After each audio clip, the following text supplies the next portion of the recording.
ہو اس کو بھی اللہ جانتا ہے، دن کے اجالے میں جو کچھ کرتے ہو اس کو بھی اللہ جانتا ہے۔ غفلت کی زندگی جینے والوں، مکان دکان کاروبار پر اترانے والوں، اللہ اکبر، آج کے ہماری زندگی کی 6 منزلیں ہیں، ہماری زندگی کی 6 گھاٹیاں ہیں، ہماری زندگی کے سفر کے 6 مراکز ہیں۔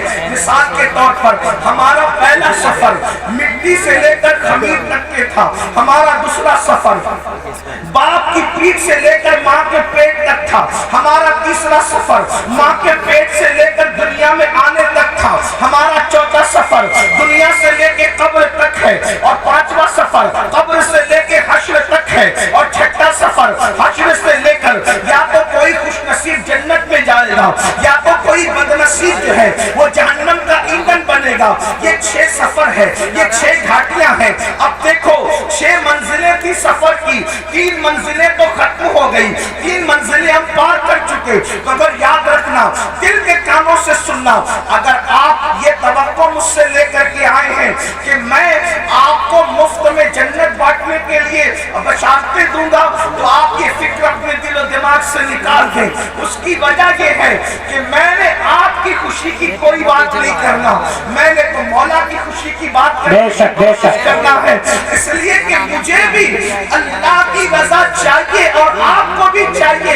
یاد رکھیے گا، اللہ اکبر۔ لیکن جو لوگ سن سکتے ہیں ذرا توجہ سے سنیں، 3 منزلیں ہم طے کر چکے ہیں، مگر تینوں منزلوں میں اعمال کا کوئی عمل دخل نہیں ہے۔ مٹی سے لے کے خمیر تک لانا اللہ کا کرم ہے، اس میں عمل کا کوئی عمل دخل نہیں ہے۔ اس کے بعد باپ کی پیٹ سے ماں کے پیٹ تک آنا، اس میں بھی انسان کے عمل کا کوئی دخل نہیں ہے، یہ اللہ رب العزت کی مرضی اور مشیت ہے۔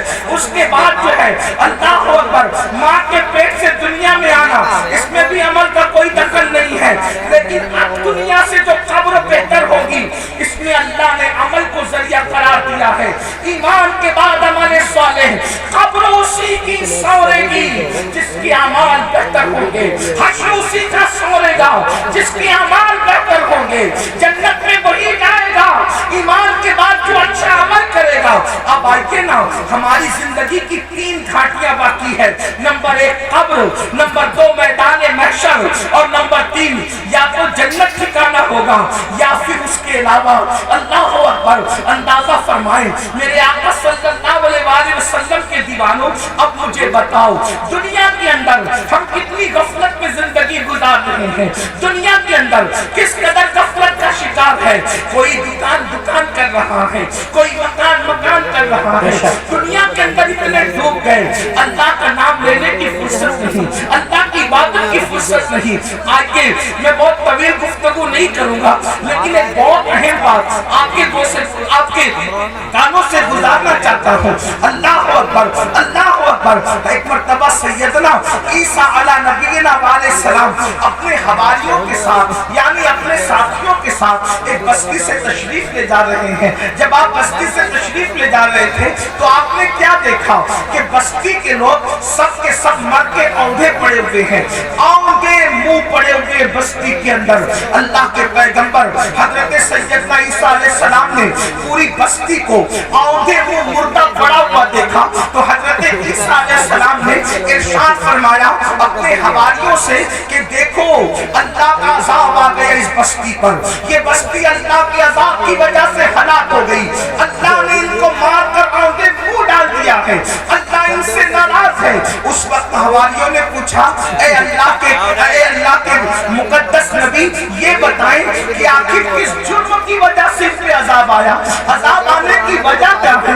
حضرت عیسیٰ علیہ السلام نے پوچھا مولا میرے حواری یہ جاننا چاہتے ہیں کہ ان پر عذاب کیوں آیا، عذاب آنے کی وجہ کیا تھی؟ تو اس وقت اللہ رب العزت نے وحی فرمائی عیسیٰ جب رات تاریک ہو جائے، جب رات اندھیری ہو جائے تو اس وقت رات کی تاریکی میں آپ آواز دیجئے گا، آپ آواز لگائیے گا، تب آپ کو یہ بتائیں گے کہ کس وجہ سے ان پر عذاب آیا، عذاب آنے کی وجہ کیا ہے۔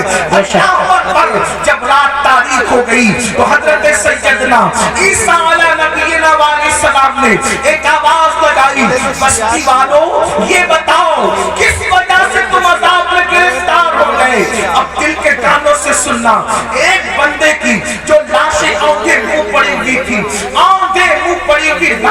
سے ایک لاش کی آواز آئی، اے اللہ کے پیغمبر عیسیٰ علیہ السلام، ہم کو جو عذاب میں گرفتار کیا گیا اس کی دو وجہ تھی۔ نمبر ایک، ہم دنیا کی محبت میں مبتلا تھے، ہم دنیا کی محبت میں گرفتار تھے۔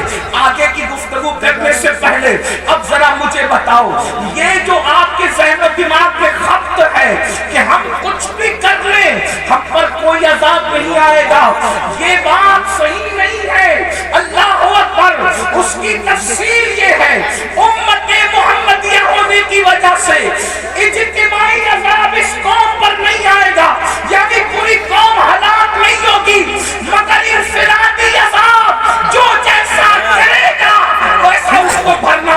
قرآن کہتا ہے وَمَا أَصَابَكُم مِّن مُّصِيبَةٍ فَبِمَا كَسَبَتْ أَيْدِيكُمْ، کہ تم پر جو بھی مصیبت آتی ہے وہ تمہارے عمل کی وجہ سے آتی ہے۔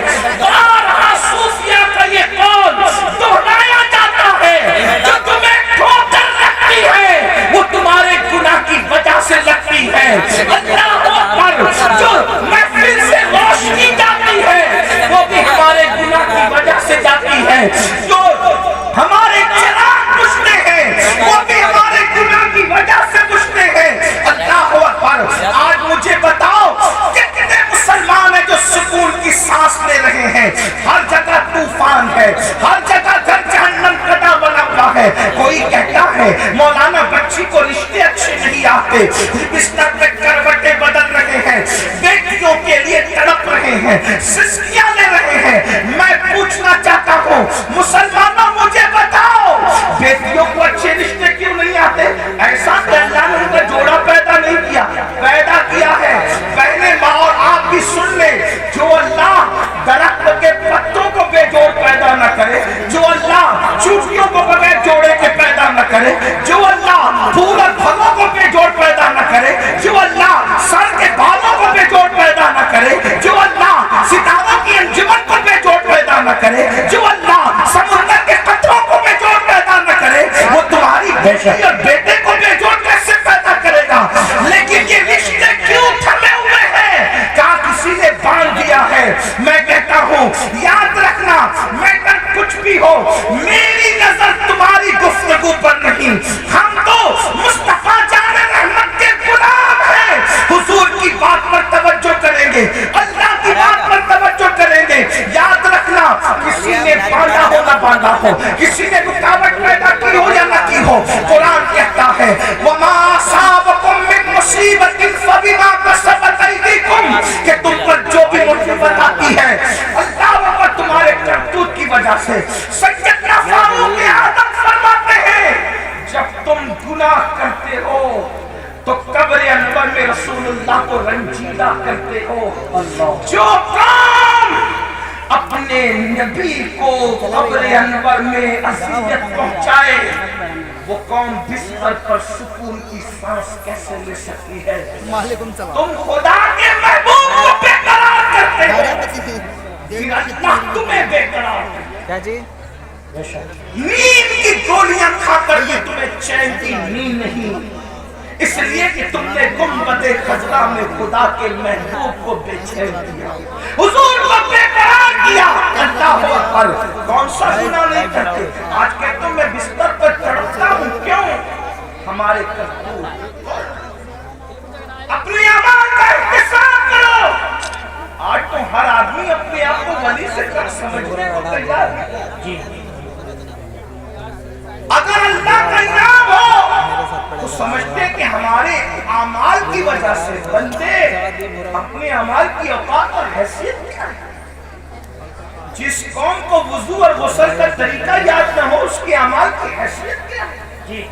یہ تو اللہ کا کرم ہے، یہ تو اللہ کا احسان ہے کہ اس نے تمہارے بھی اور ہمارے بھی عیبوں پہ پردے ڈال رکھے ہیں۔ بے شک سچی بات کو ایمان لگتی اگر وہ تمہارے اور میرے عیبوں پہ پردے نہ ڈالتا، میں ان اللہ والوں کی بات نہیں کر رہا ہوں، تمہاری اور میری کر رہا ہوں، اگر وہ آپ کے اور میرے عیبوں پہ پردے نہ ڈالتا تو نہ آپ یہاں بیٹھنے کے قابل ہوتے نہ میں یہاں بیٹھنے کے قابل۔ اس کا کتنا بڑا احسان ہے۔